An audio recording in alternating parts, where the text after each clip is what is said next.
Every year you hear about schemes in Madden. Offensive schemes, defensive schemes, but how do you make your own scheme? In this video, I'm gonna show you everything you need to know on how to make your own scheme. Let's get into it. Now, there's really 5 concepts that goes for every scheme. And the first concept that we're gonna go over is engineering the scheme to your playstyle. And there's only really 3 playstyles: run heavy, pass heavy, and balanced. If you're not sure what one you are, I would play some games online, get into practice mode, and just see what you're comfortable with, see what you like, see what you dislike, and then you'll find out if you're run heavy, pass heavy, or balanced. But for this video, I'm gonna choose a balanced offensive scheme. So 50 pass, 50 run. So now that we got that down, let's go to the second concept. When you start a scheme, you wanna set the foundation. That means that you're really only gonna pick 2 to 3 formations to pick plays out of for the base foundation of your scheme. And you wanna cater those formations to your play style. So for a balanced play style like I'm gonna do in this video, I'm gonna go out of shotgun. So for my balanced scheme, I'm gonna go with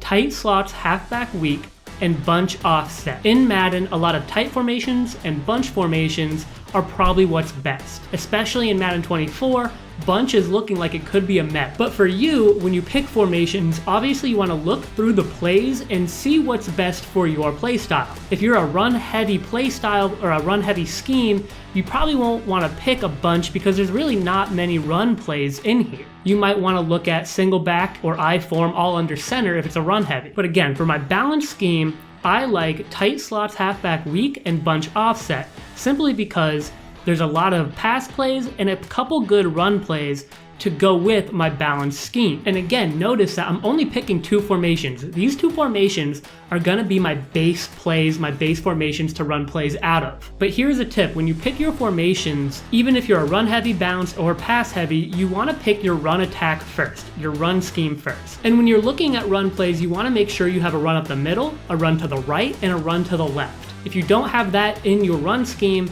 you're gonna be very one-dimensional in that aspect of your offense. Because if you only have a run going down the middle, then your opponent knows that you're only gonna run down the middle after a couple of run plays. So for me, I'm gonna be picking inside zone split, which is a very good run in Madden, and I'm gonna pick this counter Y. Now, because there's not really an outside edge rush in these 2 formations, if I need to run out the edge, I'm gonna go to tight Y off weak, or no, I'm gonna go doubles Y off, and I'm gonna use these jet plays for my edge rushing plays. And I wanna make sure you don't overthink this. You know, inside zone's a good run.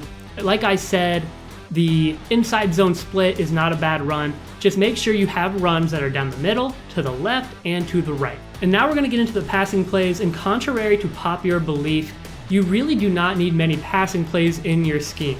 There have been games where I really only have ran 2 plays, and not that I ran the same plays over and over, I just adjusted with hot routing and adjustments to make the plays different. So adjusting to certain defenses are very important. But when you pick pass plays, there's one thing that you need to have in mind. Can they beat zone or man? Now, if I'm speaking gibberish to you, just think of this in a more simpler way. Try to find plays that have zigs, slants, corners, posts. Those are all types of routes that can beat zone or man, but when you really get into it, zone is more how you set up your offense, and beating man is more about abilities and having those man beating routes on those receivers. Now for this video, I'm gonna pick 4 passing plays, 2 out of this formation and 2 out of bunch offset. Now I'm gonna pick flood and 4 verticals. I'm gonna pick flood because it's a great zone and man beater, and I'm gonna pick verticals because it's a great man beater for the seam routes, and it's good for you to make different types of adjustments against certain defenses. Then I'm gonna go to bunch offset, and my plays that I'm gonna pick are PA dig fork,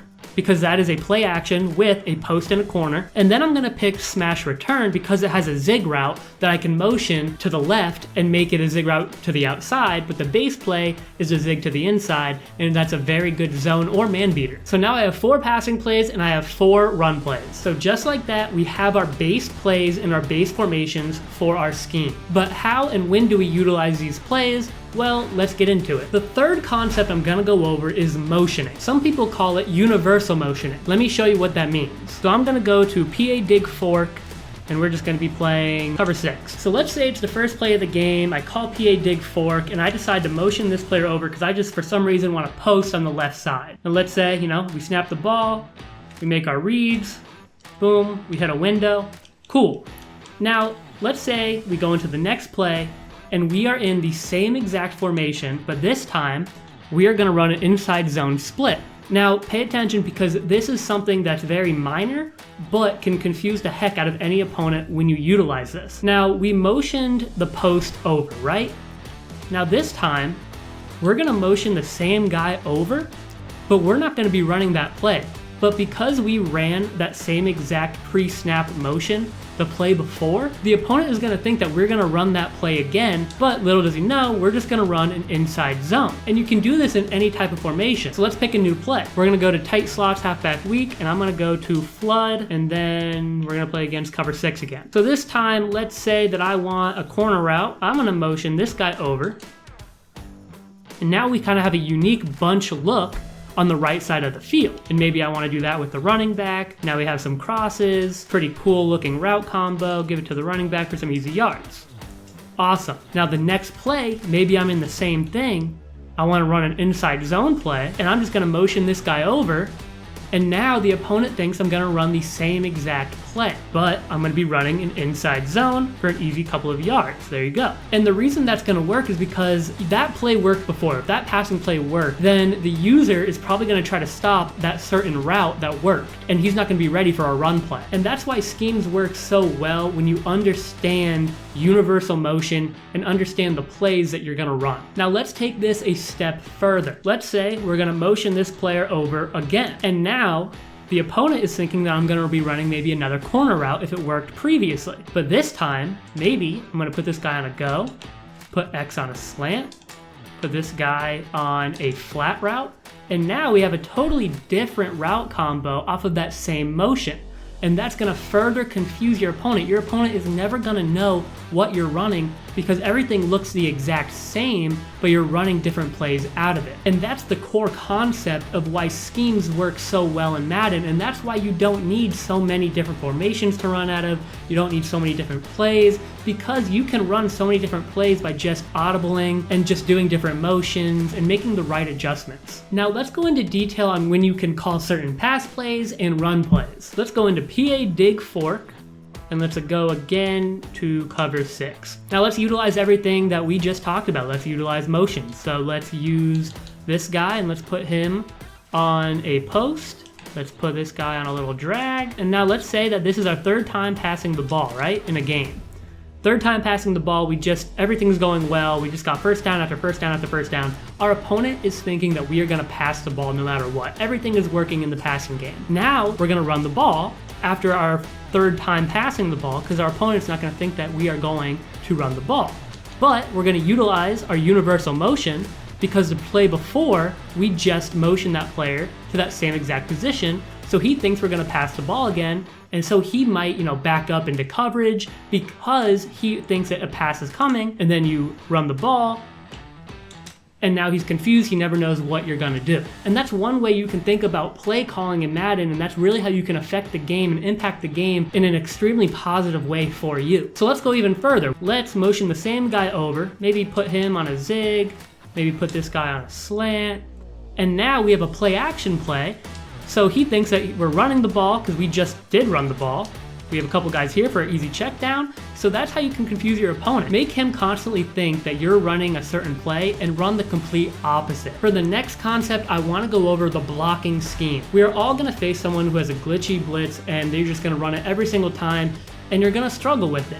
But you need to know how to block those within your scheme. So I'm going to go over the basic ways you can block crazy blitzes. Now within your blocking scheme, it does help having a tight end on the line and a running back on the opposite side, but if you don't have a formation like that, maybe you can motion in the tight end, or maybe if you have a tight end and the running back on the same side, you can motion that running back to the opposite side, and then everything will be fine. So we're facing right now DB Fire 2, and although you might not need this amount of people to block in DB Fire 2, I'm gonna show you every single way you can block every blitz, really. Now the first way you can block blitzes is blocking the running back, and then sliding the offensive line opposite of the side of the running back, and then IDing the edge rusher on the same side of the running back. That is one of the most common ways to block blitzes, and works pretty well. You're gonna see that I do have a good amount of time here, a lot of time, and everybody was picked up. You can see that every single player is picked up. The running back even double teams one of the rushers, and we're in the pocket for a long time. Now what else can we do? We can add the tight end to our blocking scheme by just blocking him because he's on the line, block the running back, and then the same rules apply. You're going to slide the offensive line opposite of the running back, and you're gonna ID the rusher on the same side of the running back. Now what that does for the running back is just tell the running back that that guy is going to rush and he will pick him up if he's not blocked. You're gonna see that he's blocked and we still have a lot of time to throw the ball within the pocket. Now, what are other ways you can block? Now, if you want 8 people blocking, there's a very simple way to do that. We're gonna do the same thing. We're gonna block the running back, we're gonna block the tight end, we're going to slide the offensive line opposite side of the running back, we're going to ID the mic, and now we're going to put a receiver as a blocker. And now the way you do that, you're going to go to one of the receivers. You probably want a slot receiver, a guy who's off the ball. And you're gonna motion him, and when he's in between the line, you're gonna snap the ball, and you see that he helps blocking, and now we have 8 people blocking for us. So you're gonna see we snap the ball, and now we have 8 people, including the receiver, blocking. So we have 8 people blocking. So you should have a lot of time to throw the ball down the field. And when you do block 8 people, that is generally because you want time to throw the ball down the field against a blitz. When you block just the running back, maybe you're looking for more short passes, intermediate passes. And when you're looking for intermediate passes, maybe you're just gonna block the running back and the tight end. So generally, those are the rules for how many you want blocking. And it also depends on the blitz that is coming at you. Now the next concept I want to talk about, and I've gotten into it a little bit before, is just when to call certain plays and to analyze your opponent's defense to see what his tendencies are. And what I mean by tendencies is seeing what defense he generally plays or just what he plays the most. So right now we're gonna say that my opponent is in cover 2 man 90% of the time. So I'm gonna pick 4 verticals out of the tight slots halfback weak, which is one of my plays for my base foundation of my scheme. And then I'm gonna go to cover 2 man. Now the reason I like this verticals play against cover 2 man is because of the seam route by X. That seam route converts to a post when there's nobody in the middle of the field. So I'm gonna snap the play and you're gonna see that he's gonna get open in the middle of the field with that post route. So let's say in the next play that the defense is in the same exact defense and we're in the same exact play. This time, what I might do is keep that X route because now the opponent knows that I'm gonna go for that X route. That's my first read. I wanna bait that user to that route to open up other routes. So what I'm gonna do is put B on a slant for an underneath route because I will be underneath the post and probably underneath the user. And then maybe I want to put Y on a slant for a crossing route. Okay, cool. So now our goal is to read the user. And I know there's no user right now, but generally the user will go after your first read and that will open up everything else. So let's say that the user is on X. We're going to try to give it to O here. Boom, right there. Now I hope you understand that like this route is probably going to be guarded by the user because we hit this route before, and in a cover 2 man, the user is most likely going to be the safety, and that will open up everything underneath for these slants. So that type of concept is something that you should think about within your scheme, using certain routes as decoys to get other routes open. That's something that you need to utilize in your passing scheme. And for runs, I like using runs to set up pass plays. That's what I do with my run scheme. And honestly, these types of philosophies and ideas can drive your opponent crazy simply because they will never know what you are running and who you're going to throw to. So I hope this helped. I hope you're going to be able to build your own scheme. Again, if you have any questions, let me know in the comments. I'll get back to you as soon as possible. And remember to like and subscribe for more Madden 24 content. A lot of great content is coming to make you a better Madden player. See you next video.